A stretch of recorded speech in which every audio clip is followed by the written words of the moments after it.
everyone, this is Carol. Thanks for joining me today as we continue our series on tarot cards and symbols. Today we're going to discuss hand position meaning and the objects that those hands are holding. That, of course, is in the Rider-Waite-Smith deck. Let's begin with palmistry. All right. Now, in ancient times, it was not called palmistry. It was called cryomancy, and it was a divination of the hands. Today, palmists still believe that hand gestures often reveal mental processes. Now, what do I mean by that? It means that man uses his hands in accordance to his belief, how he's thinking and how he is feeling emotionally. We're going to look at that today on how the images in the cards and their placing have to do with their hands. Palmists also believe that the most important segment of the hand is the thumb. Now, I covered some of that information in a previous video entitled Elements, Symbols, Tarot, and Palmistry. If you're interested in seeing that, I am going to have a link of it in the description box. But for now, I want you to look at the thumb, just to recap for those who did not see this video. And you can see that the thumb is divided into what is called two flange. There is a top and a bottom one, and it's connected here to what is called the mound of Venus, where the fingers have two phalange. Okay, the upper part of the thumb is called the will, or will, and the second part is logic and reasoning ability.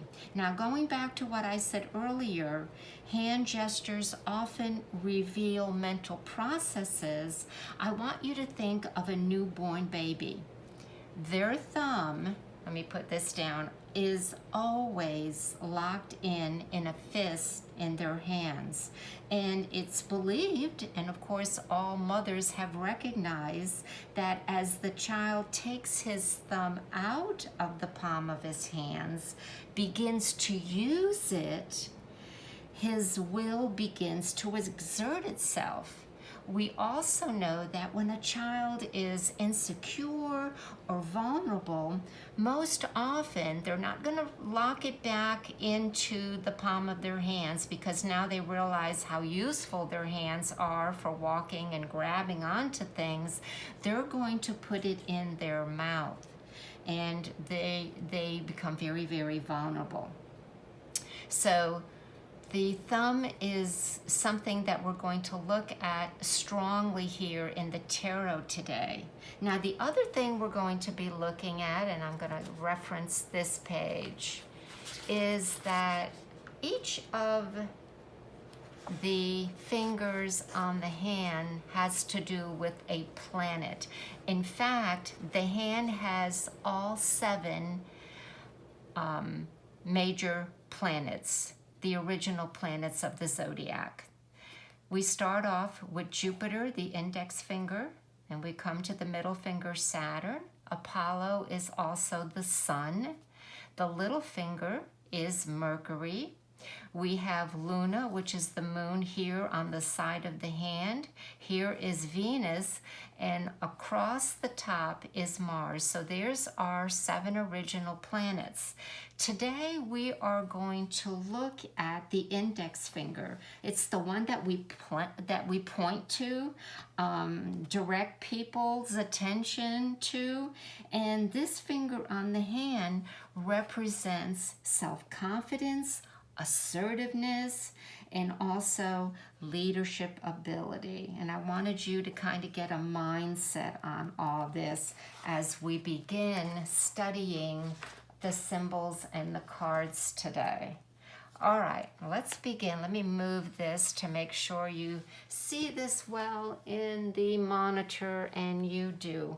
We're going to begin with card 0, also known as 22, the Fool. And the Fool has a black wand here.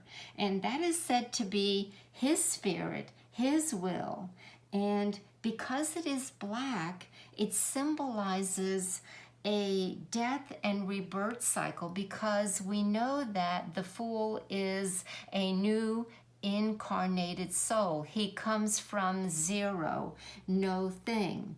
Also, black is the absence of knowing. It's also hidden knowledge, which connects its meaning to the direction that the Fool is facing, which is said to be northwest, which is the direction of the unknown. Okay, now look at the way he is holding his wand very, very gently over his right shoulder. Remember that in the Rider-Waite-Smith, the images are mirror image. So the right is the left is the right. So he is holding his will, his wand, his spirit on the right side. And the thumb and index finger, Jupiter, are not grasping the wand, they're just gently holding it. So it means that his will at this point has really not been activated at all. Notice also that at the end of the wand, there is a, some people call it a wallet, some people call it a sack, but in this is his potentiality, what he is bringing back from, let's say, other lifetimes. So it represents his subconscious, and his tools are in there. Now, what are the tools of the tarot? Well, of course, they are the 4 suits, and each suit has an element. And he is going to need those when he travels this path throughout life. Also, on this, let's call it a wallet, there's a little flap. And on that flap, it's awfully hard to see here, but it says that there are 10 stitches. Now, 10 is the beginning of a new cycle, but on a higher level. Again, it's the same theme of reincarnation, coming back, and this time with more experience. And on that flap is what is called a little lock. It's supposed to be a little lock, but it's in the shape of the all-seeing eye, also known as the Eye of Horus in Egypt. Now that's suggesting the possibility that in this lifetime, he has a chance to get greater vision, to discover the secrets of the universe. All right, now underneath that little flap here that you're seeing, this is an eagle. Okay, now the first thing we're going to say about an eagle is, wow, they are powerful and they are known for their eyesight, their vision. But it also relates to the zodiac sign Scorpio. Scorpio and eagles are a glove. There's also the scorpion and there's also the dove. But here, this eagle is representing Scorpio, which is the symbol of regeneration, death, and sex. Wands are a phallic symbol. Are a phallic symbol. And the will and desire of man basically lead a natural process of union, which is the result of procreation. So all of that is here from his wand. Okay, now on his left hand, we're looking over here now. We see that the Fool is holding, oh, so tenderly with his, again, his thumb and his index finger together, a beautiful white rose, and that rose seems to be reaping up the zenith sun here, the white sun, and the rose understands the energy that this sun is giving off. Now, white is the color of purity and a state of unfoldment. All of what is happening to the fool. He is unfolding when he incarnates and comes back into the world, when he jumps off and begins his life again as a human. And the white rose basically says that he is still free of any animal forms of desire. Another way of saying that is he is free of carnal desire. Now, other experts go on to say that the white rose is cultivated, and that it indicates that in his past lifetimes he has been cultured. He comes back now with good memories and with good conditioning. And lastly, I've also read, and it had been told, that the white rose is called a Christmas rose, and that it blooms during the harshest of times and conditions. And of course, that's connected to Christianity, and of course the birth of the Christ, again having the same motif and theme of death and renewal and life, and that it is innocent and that it is pure. So again, the hands are indicating the delicacy, and that he is not using his determination. He is not directing anything at this point with his hand gestures. So let's move on to the next card. And we have the Magician, and you want to talk about the thumb and the willpower. The Magician represents that symbolically, just in his gesture and his form. And with his right hand, he is pointing upward, and his hand is I say he is pointing upward. It's really the wand that's pointed upward. His hand is to the side, but you can see how his hand is grasping the wand. It is closed, very much like what we see in the wands, the aces of the minor suits. They all grasp the suit of that. What do I want to say here? Whether it's a cup or whether it's a pentacle, they grasp onto that. He is doing that here, showing his determination, and that the Magician wills the power of the cosmic realm down to the earth plane. Now, the will of man basically is the moving force of everything throughout our lifetime.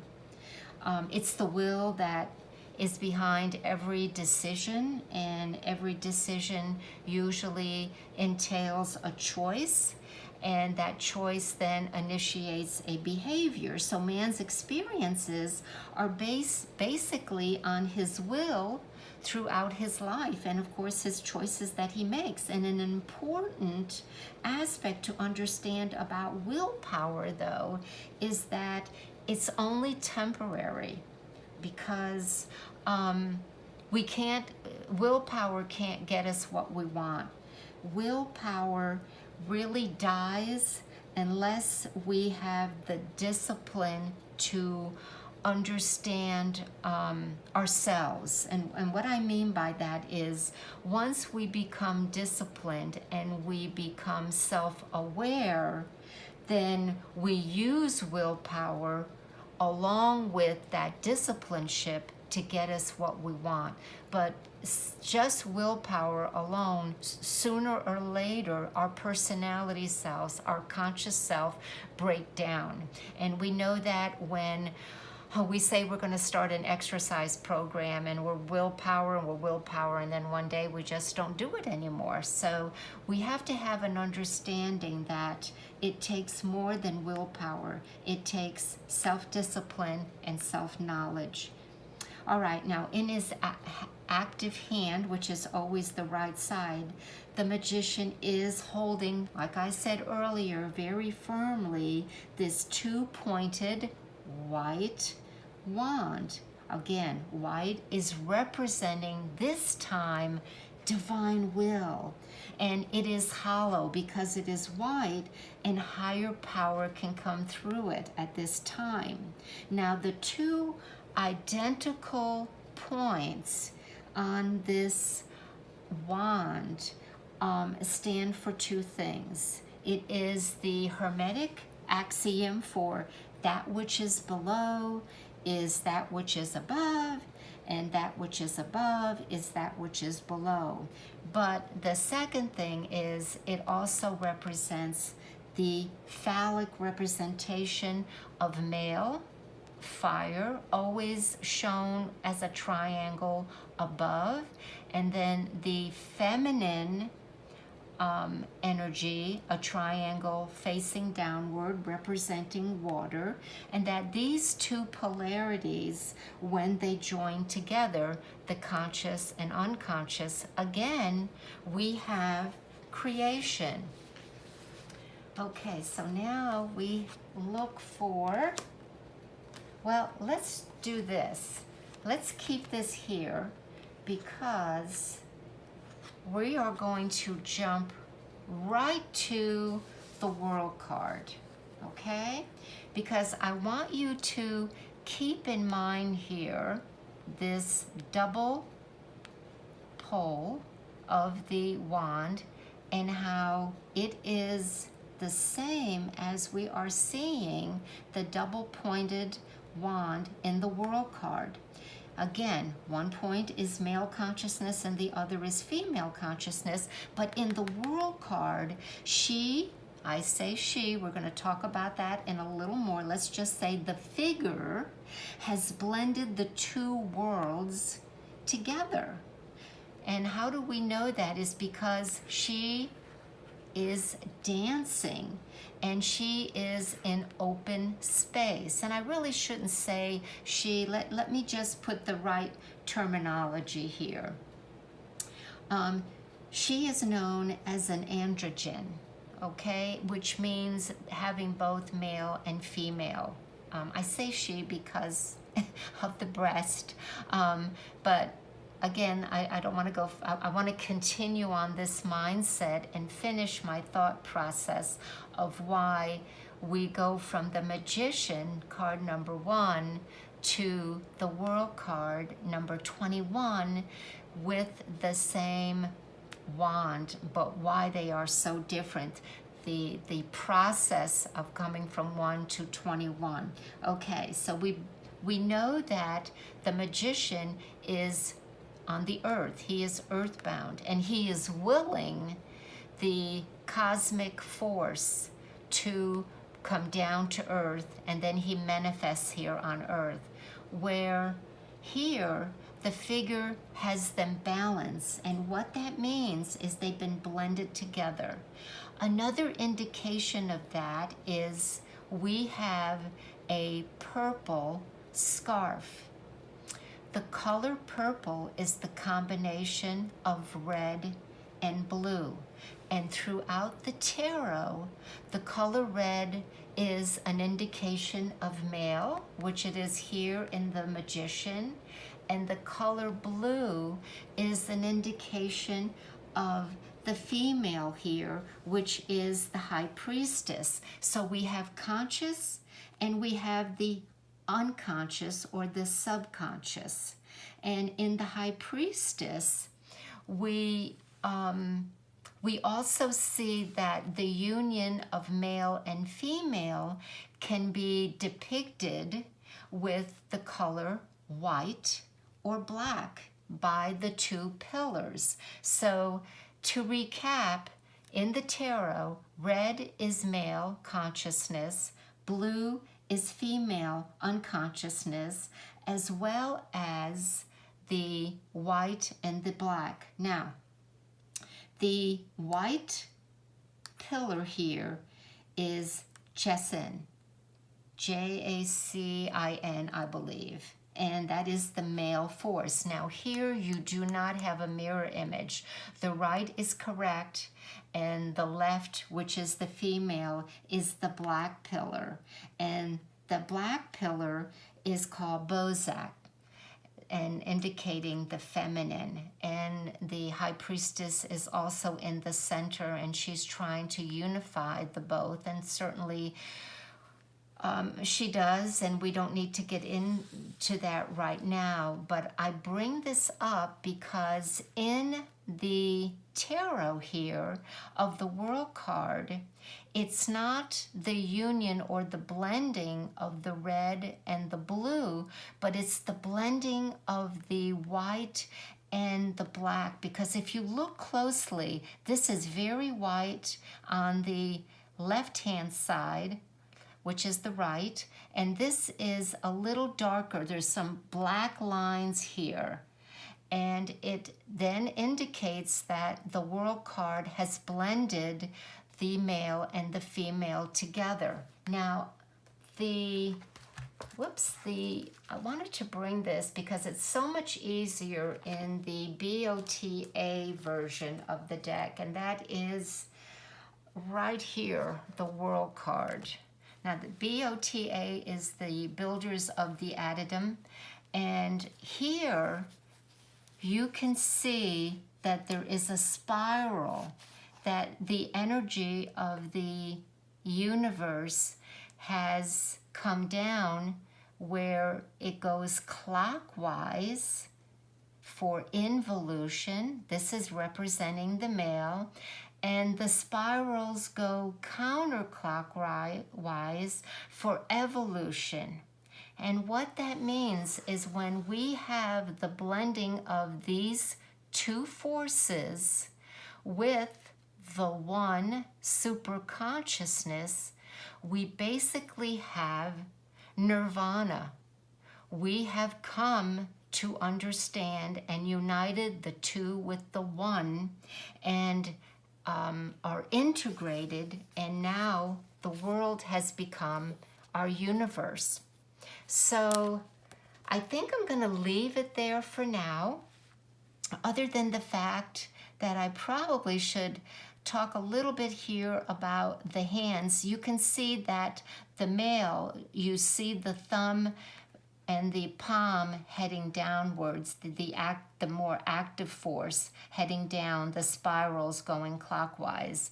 And yet the female side, there's more of an open palm, a receptive, because females are receptive. Again, trying to show you how even in the tarot, the palmistry will help us understand the symbols and how they relate so that we can interpret the tarot cards and all of that esoteric knowledge.